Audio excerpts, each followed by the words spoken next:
I'm Caitlin DeClerc, and I'm a researcher at the Center for Healthy Workplaces. I focus on the built environment and health, and in particular, sedentary behavior. Every hour we sit correlates to quantifiable, tangible increases in all-cause mortality. It's scary stuff. Sitting is killing us. It's everything from little things like eye strain and back pain to even cardiovascular disease and even cancer.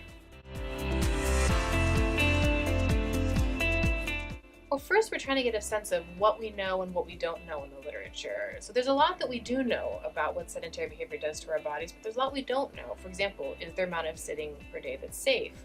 What interventions are effective and why? And what are best practices in the workplace to reduce sedentary behavior? So we've embarked on a two-pronged project here at the center. The first thing we're doing is a literature review to just understand the current science about sedentary behavior. And the second thing is to collect case studies from different organizations that are working to help employees interject movement into their day to increase postural variation and to reduce sedentary behavior.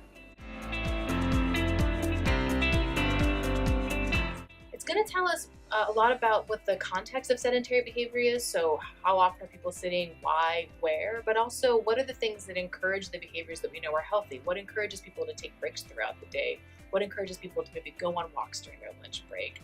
And to really understand what's effective and what's not, because there's a lot of press out there about things like sit and stand desks, but when are those effective and why and for whom are all kinds of questions that we want to be able to know. And at the end of the day, we'll have a good series of recommendations that we can offer to organizations who are interested in this topic.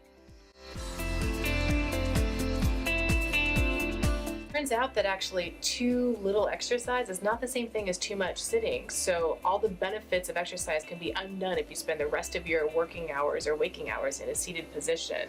So it turns out we have to care not only about what we do outside of the office in terms of exercise and physical activity, but also what we do inside the office as well. The desk work we do, the meetings we sit at, even the car ride to and from the office. So the research shows that even if you take small breaks in sitting, that can help undo some of the negative consequences of prolonged sitting. So every 15, 30 minutes, stand up, exercise, try to make yourself a stand-up workstation if you can.